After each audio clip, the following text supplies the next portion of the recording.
According to the National Center for Drug Abuse, over 165 million Americans ages 12 and up are currently abusing drugs or alcohol. Of those 165 million Americans, there is a mom, dad, sister, brother, wife, husband, son, daughter, or grandparent praying and pleading that they would stop. Addiction is a subject most people don't like to talk about and is kept behind closed doors. But the Finding Hope podcast will bring light to the subject and give families that are living in shame, guilt, hopelessness, fear, worry, and anger tools and education to find strength, peace, happiness, joy, and hope. Hello, I'm Amy LaRue, Finding Hope Coordinator for Hope is Alive Ministries and your host for this Finding Hope podcast. At Hope is Alive, our mission is to radically change the lives of drug addicts, alcoholics, and those who love them. We do this through our intentional next level sober living homes and faith-based support groups for the loved ones of addicts called Finding Hope. Thank you for joining us today. I want to remind you about our upcoming Finding Hope retreats that are hitting the road this year. We saw a huge impact on the retreats last year, and we can't wait to head to Tennessee, California, Nebraska, Texas, and Florida. So be sure to check out our show notes and register for our upcoming retreat, Restored Hope. But today I'm sitting here with Darcy, and I thought today, Darcy, we would just sit back and reflect over our 10-year celebration of Finding Hope. Yeah. How are you doing? I'm doing good. Okay. Have you recovered? Slowly but surely. Yes. Yeah. So we are just getting over the 10-year celebration, had all of our 75 leaders who came to Oklahoma City to celebrate. Mm-hmm. And what an incredible weekend. It was so good. It filled my cup so much. Yes.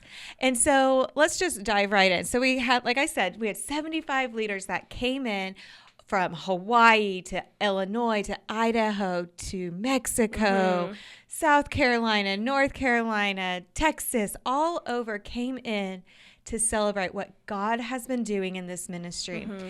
And I don't know about you, Darcy, but just to see the impact that Finding Hope is continuing to have across our nation is just incredible. Yeah, it's amazing. And to see them all together most of them hadn't met each other in person. And that got me choked up one part. We hadn't met some of them in person. Yes. We've done Zoom meetings with them, lots of phone calls, but we hadn't even met them in person. Yeah.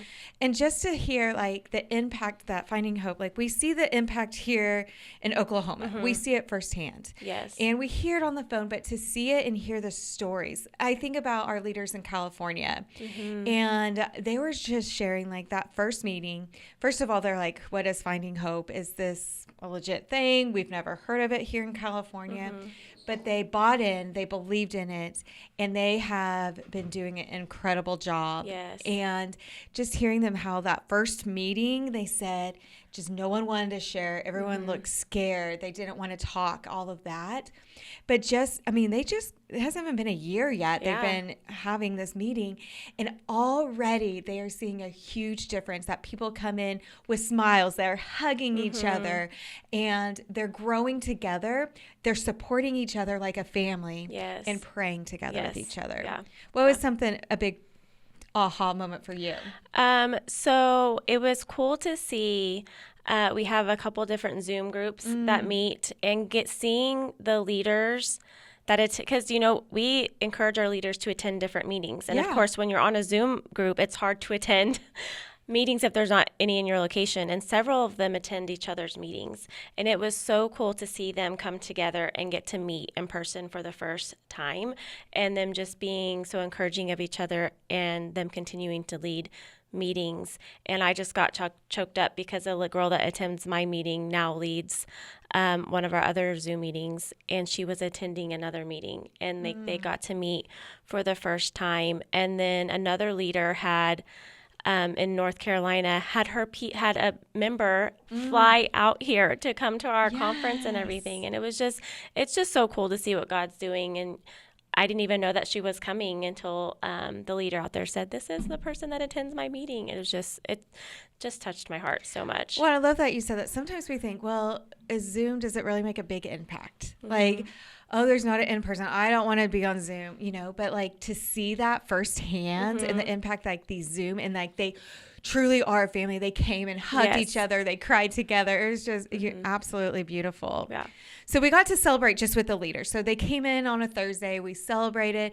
We had some worship. We had a comedian. We laughed together. We prayed together. And we got to worship. It was just a beautiful day. But we also got to honor Tanya. Yes. And that was just a special moment, I know, for me personally, because of her and her obedience to reaching out to Hope is Alive founder Lance Lang and saying, what do you have for the families? Yeah. Because of her taking that step and not letting the enemy keep her from taking that step, that we have all these meetings now. And that we got to honor her, and she got to see the fruits of that as well.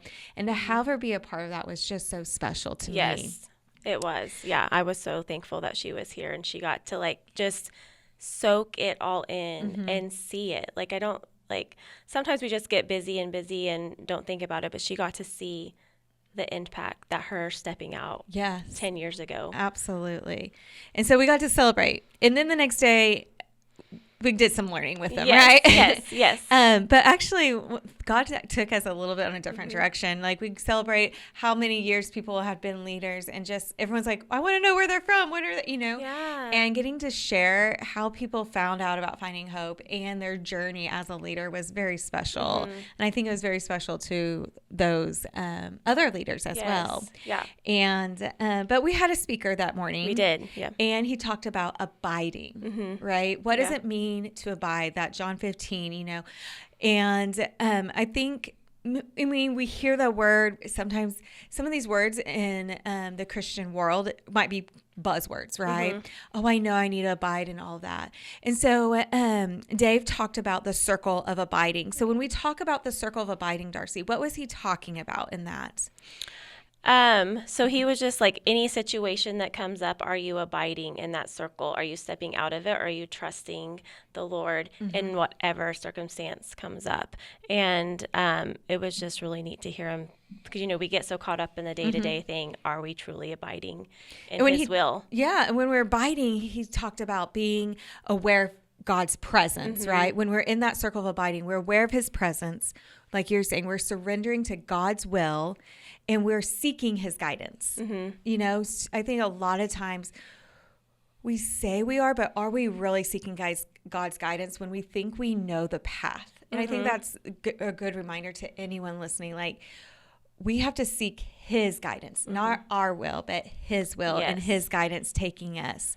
Yeah. And to remember, when we abide, we're interacting with him. Yes. It's those moments. It's the moments in the car. Are you interacting with him? Do you hear his voice?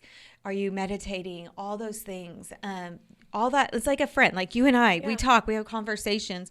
Yes, we have work conversations, but we have real life conversations. Right. And those is just the same as we need to be having with God in those situations. And, he talked about when we abide in that circle, we're taking our thoughts captive. Yes. And I think, many times, actually my daughter just yesterday, we were in the car and I don't even know what we were talking about, but she's like, Mom, I saw this poster. A thought can turn to, like, she's talking through, like, I'm like, where are you coming from, child? But like, our thoughts sometimes those words can come out and then to an action and so forth, right? Yeah. And so we've got to and we've talked about it on the podcast a few times about taking those thoughts captive. And then the last part of it, he also talked about when we're abiding in God's circle, in this circle of abiding, that we have that praise and thanksgiving. Are we thanking God? Every morning, are we having that gratitude, right? Right. What are we grateful for? And sharing that with God. I love it when people share, I'm so great, thank you for this, and it makes us feel good. Like, okay, someone sees the hard work we're doing. Like, we need to be doing that to the Lord every day and continuing to abide in that as well. Yeah. One thing I thought was he told us, and he challenged us, and you kind of referenced it, is when we go through these storms, when we go through even like maybe in traffic, right? We're in traffic, we're hitting every red light, or, people don't know how to do a 4-way stop. I don't know. Right. I hit 4-way stops the whole way work, and it really makes me, okay, yes. Lord, anyways, but he said when we're in those moments, we need to ask, what exactly do you want me to trust you here for? Yeah, that's good. Is like, what am I trusting you? Like, am I trusting you? And he talked about these 7 steps. And like, when we truly are trusting him, when we're truly surrendering to his will, that's when that abiding and when, it's just incredible to see what the Lord can do in that. Yes. Yeah. So I know that was really powerful for me, but also for our leaders to hear that, to remind them. And I hope those that are listening, that's a good reminder to you as well. Like, are we abiding? And when we are we asking God, like, what do I need to trust you with in this situation? Yeah. Yeah. That's good. And then we let our leaders, they had some fun that afternoon, but then you and I shifted gears to get ready for Night of Hope. And we've talked about that on here, what Night of Hope was. Yeah. And so share a little bit about what Night of Hope was like for you. So Night of Hope was, it was just so good to see that sanctuary full of people searching for hope, bringing people that they know need some hope, celebrating sobriety. Something that happened because we do the sobriety countdown every time we have Night of Hope. I might cry. My oldest daughter, was sitting in the same area as I was, like a couple seats down. And after all the people were standing, she texted me because she wasn't right beside me. And she was like, seeing all these people standing makes me so emotional. And so that was a big highlight for me, was just, her getting to see, and celebrate all those people. Yeah, whether it was 40 years or 1 month, we celebrated, and people yelled and screamed and clapped. It was just a beautiful moment there. And Ben Fuller and his story and his testimony and the worship and just seeing people worshiping and connecting. And I didn't feel like he was like, it felt like he was one of us, and he is one of us. Absolutely. It didn't feel like he was above us at any moment. He's like, I'm with you, and sharing his own struggles with substances and what the Lord has done through him was just powerful. Yeah. And I actually have heard from several people that have gone to many Nights of Hope that this was their favorite one. Yes. And I asked one of our leaders, and I said, why is this one your favorite one? And they were just like, the rawness and the realness that was happening on stage. Yeah. And Ben was amazing. And then we had Lisa Turkhurst. And I know she is a favorite of you and I. Yes. And we got a chance to briefly talk with her before. And she is just like you and I and anyone else out there. And she's like, I'm here to serve you guys. I'm here to share. And she shared her testimony. Yeah. And we've heard her testimony, but it was different this time. Yes. I felt like she went a little bit deeper this time and really in a safe place to share. Yes. Not that she never has before, but I could just see a shift in her because I've heard her speak several times. Yes. I don't know if you felt that as well. 100%. I felt like she finally, not like she wasn't in safe places before, but like you said, she was like, I'm with my people and I can share and not feel like, because, when we do share our story a little bit, we can feel a little bit judged. And I felt like she felt safe for maybe one of the first times in her ministry. Yeah, it was really cool to see. And I love that something she shared. She talked about forgiveness and all of that. But something that really struck me was we talked about, we shared with people, we would have a VIP, a question and answered. As I was asking her questions, and I asked her a question about self-care because she's in ministry. A lot of us are moms and dads and busy with work and everything. And it's like, what does self-care look like to you? Yeah. And she talked a lot about self-care, but one thing that she really struck me, Darcy, was she talked about soul care as well. And it's like, and it goes back to what Dave had almost talked about that abiding and how are we taking care of ourselves in that way. So remembering to have not just self-care, but that soul care, taking care of us spiritually as well. Yeah, that was good. Did anything else stand out to you? During her message, like you said, she talked about forgiveness, but a big thing that stood out to me is the whole point of her forgiveness was don't live in that resentment. because it can keep you from what God's leading you to do. That's like so her good. story that she shared, she didn't want to talk to anybody on the plane, and the Lord was like, no, and she could have not listened because she was in a very bitter season, but she did. And then just how that blessed somebody else's life and led that person to their salvation, and then led his family to his salvation. And like just being like, we could, if we stay in that forgiveness and bitterness, it can keep us from reaching and growing the kingdom. Absolutely. And she says every morning she gets down on her knees and asks God, show me who I need to forgive today and someone to bless today. Yes.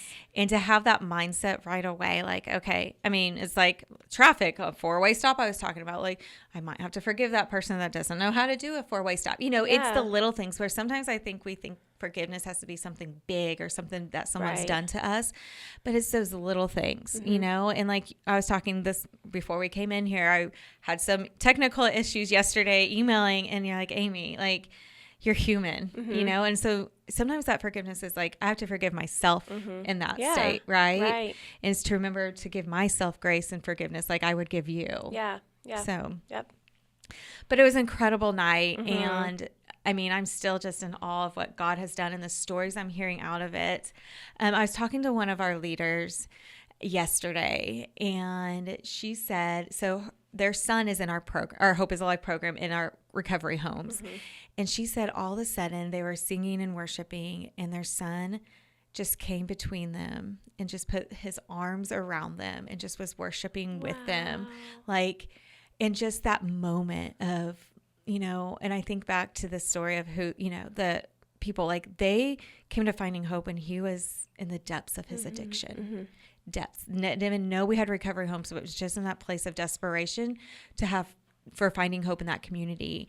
And they did, and they lead a meeting, and their son did make it into one of our homes, and they stepped out of the way, and it was his decision and his path. But he's about to celebrate 17 months of sobriety, and like that moment of putting the arms around both your parents, she's like, I didn't even know where he came from. And it was just a beautiful moment of chains being broken and hope being restored. So it was, that's beautiful. I could go on and on and on. But our next day we did Night of Hope, and then we had our first ever Hope Conference, which, man, it was hard getting up that morning. I'm not going to lie. It was. But I'm so grateful we did. And we started it out with worship, and we had people from all over. Like, we had people that flew in, like you were saying, from North Carolina.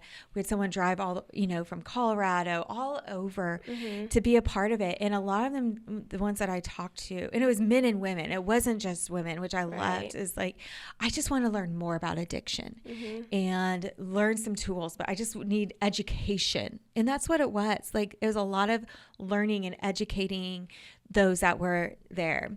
And it started out with our co-CEO, Allison Lang. She brought a fire message and talked a little bit about addiction as a brain. And then she kind of shifted it to, are we asking, and it goes back to the whole abiding, how it all works together. Are we asking the Lord for a solution, or are we trying to be the solution? And she kept using the word yield, right? We need to yield. Are we yielding to God's solution in this? And in that yielding to God, there's opportunities.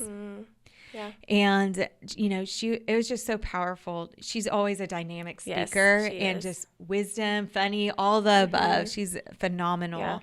And so, what was a big takeaway for you from her talk? Just reminding, because, she knows because she is a loved one, somebody that loves somebody that has struggled with addiction, how we like to control. And that keeps us from yielding and keeps God working it out how he wants it to. And so we just have to remember to step back, and God's already has the answers. We just have to trust him. And what is he wanting us to learn in that situation? Because when we try to control, we're controlling what we learn from it, what our loved one learns from it. And ultimately we just have to surrender to him and let him be the solution in both of our lives. Absolutely. And after her talk, and she also talked about sharing the stories, right? And all of that. I saw one of our leaders and a dear friend. She actually started coming to Finding Hope before leading.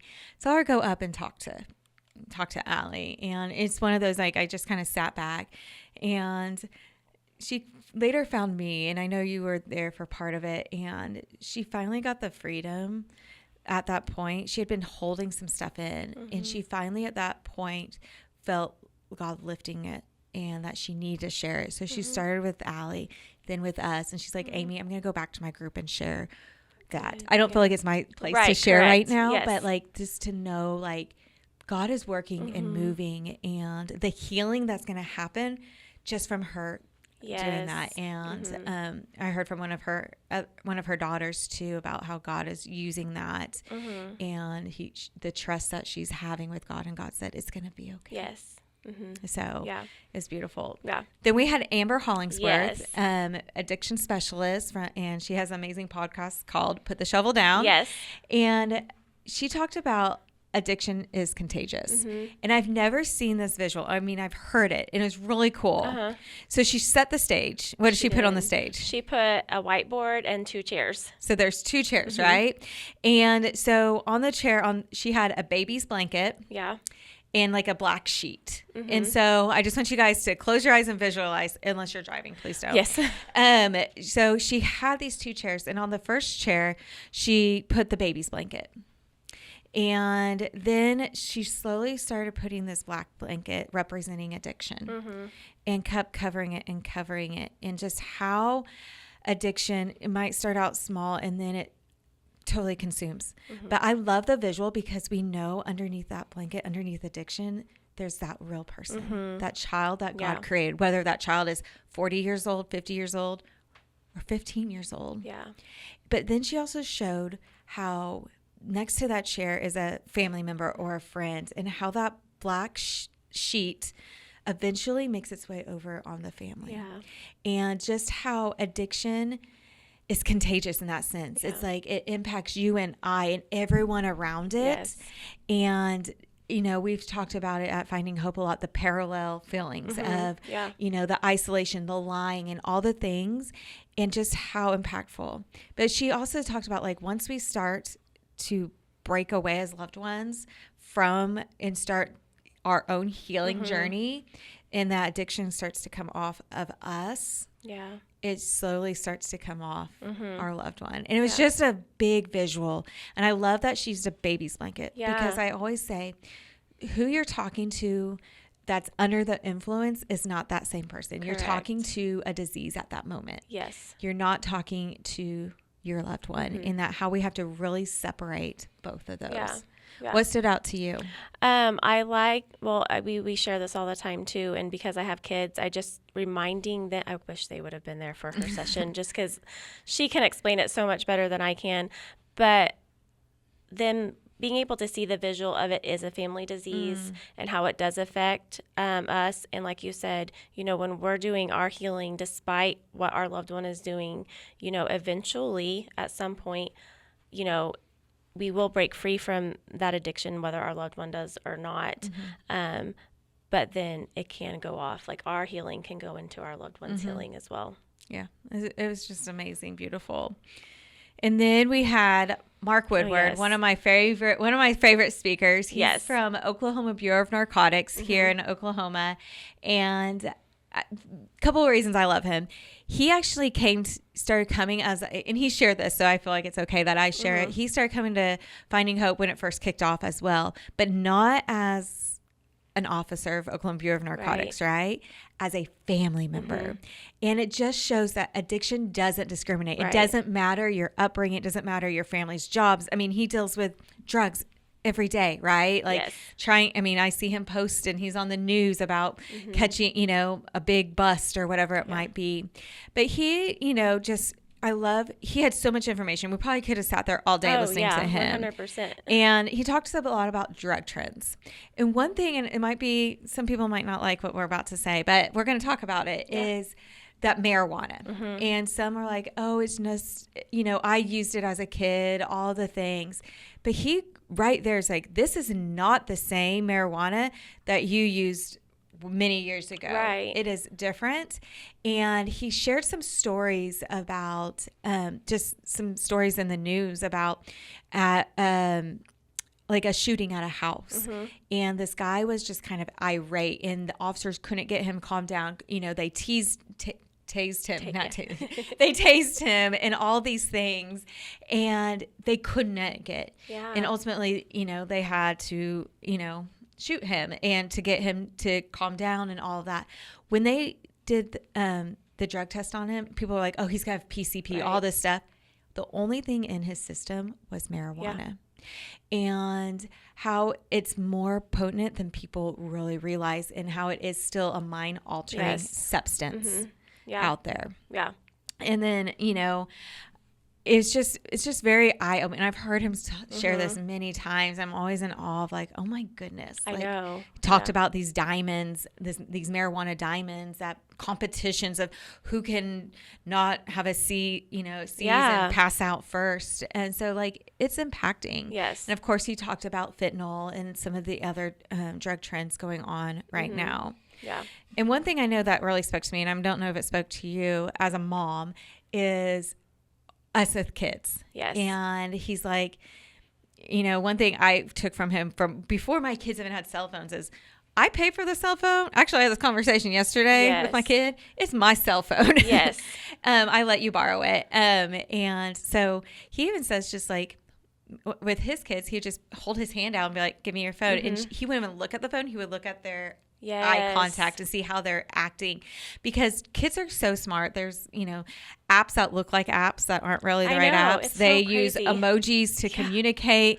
And so just if something feels off, like just go with your gut. Like, and so like my kids, they are not allowed to have their phones in their room at night. I will randomly check their phones and just the different things as a parent that just really spoke to me in all of that. Oh, yeah. What spoke to you? Pretty much the same thing. Like you said, I pay for the phone. You don't. So you're going to let me see it. My kids aren't allowed to have their phones in their room either. And then if they're going in their room and shutting the door, they don't have the right to close the door. Like, make sure why are they going in their room with their phone and closing the door? Like, stuff like that. Just, you have the right as a parent to go, hey, you don't pay rent here. You don't pay for this. It's mine. Because they will come back and say, well, it's mine. You know who pays for it. And so, that was a good reminder. Like, it's okay to set those boundaries, not only to like as a parent, but protect your children too. Yeah. And watching body language. Yes. Like, is there a certain sweatshirt they don't want you to ever touch or wash? Yes. You know, those little things that is like, oh, you know, and we want to trust our kids, but our kids are not our best friends. Right. We're still their parent, you know? And so we have to just remember that. Yeah. But the information he shared was just phenomenal. And I'm going to try to get him on this podcast too, so that we can learn more. You guys can learn more from him as well. Yeah. And then we closed it with what? The Hope panel. Okay. It was so good. What was so good about it? I just loved hearing the different perspective. We had somebody on there that had lost somebody due to the impact of addiction. We had a Finding Hope mom on there. And then we had a husband, which I don't know that we've ever had a husband talk before. And then we had 2 graduates of our program. So all sorts of perspectives, you know, those that we're all in recovery, but those that are in recovery from substances and those that are in recovery from loving someone that struggles. And it was like just hearing from Shane, not my husband, Shane, but, you know, our leader, Shane, that his wife, just sharing his perspective as a husband and how it's okay for men. Like, too many times we have to pull up our bootstraps and be the strong one, but how important it was for him to be able to feel through that, and the emotions, you could still sense it. His wife's 15 years sober, which is incredible, and she was with us all weekend as well. And then, like, I think about Chris and her perspective, and I'm gonna put a big plug. She just launched a book sharing her story, losing Lexi, and just hearing that and how scary it can be to be vulnerable in that, but how sharing your story can help somebody else. And it's not just helping someone else. There's so much healing that happens within that. And I love what Sean said. Lance pulled it out of him about his wife. So he's a husband. Was in our recovery program. He's one of our alumni. He was on the podcast not too long ago. That's right. And he said, you know, a lot of times us that have been married or have someone in a sober living home, we want them home because we're doing all these things with kids and all this, like, you know, we're paying a mortgage and paying rent. But when he came to her, or one of the program managers said, are you ready for he can graduate, or do you want 6 more months? She immediately said 6 more months, because she knew the impact of him being in the home and continuing to work on him in that safe environment. Yes. And Sean will tell you now, like, that was one of the best things his wife could have done. And Leslie has been phenomenal. She came to Finding Hope, like all of the things. And so it's just cool to see the impact, you know, this ministry is having on everyone. Yeah. Any other aha moments from the whole weekend from celebrating? Well, I will say one thing that Shane said on the panel too, just because he's had a couple people in his life that has struggled with addiction. Like I remember him saying at one point, he was asked God, is this what you have for me? Is this the life that you've chosen? And just God telling him no. And just because, I mean, I've shared my story. I've literally had somebody in my life, my whole life, that has struggled with addiction, and how easy it is to, this is what I'm made to be. Like, and it's not. Like, God has so much more for me and for my kids.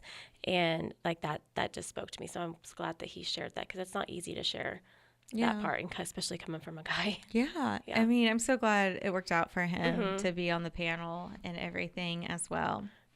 But it was an incredible time. If you were there, we didn't get to meet you. We're so sorry, but we still would love to meet you at one of our upcoming retreats. Yes. And so we're just getting started this year, and the retreats are going to be nothing that you learned at our events. Like, we're really excited what God has placed on our hearts to share at these retreats. So be sure to sign up. Yeah. And, you know, if you were there, thank you for being there. And if you're one of our amazing sponsors, we couldn't have done it without you. So thank you for helping sponsor this event. And thank you to all of our amazing Hope is Alive staff that made it possible, from behind the scenes to the media, to the marketing, to the videos, to helping set up, rolling t-shirts, to putting chairs on stages, from the little things. Yeah. We couldn't have done it without you. So thank you. But I like to leave with a challenge, right? Yes. And so my challenge today is, what are you holding back from? Are we truly abiding in God and his will? Or are you kind of outside that circle today? And maybe God's calling you, okay, I've listened to this podcast. We get those. Like, I've listened to your podcast. I've listened to this. When's the next episode coming out? But have you stepped into a meeting or jumped onto one of our Zoom meetings? So if you have not, reach out, findinghope.today, and we will get you connected. We call you personally when you sign up. Darcy calls you, or I call you. And so we want to talk to you and see what we can do to support you in that.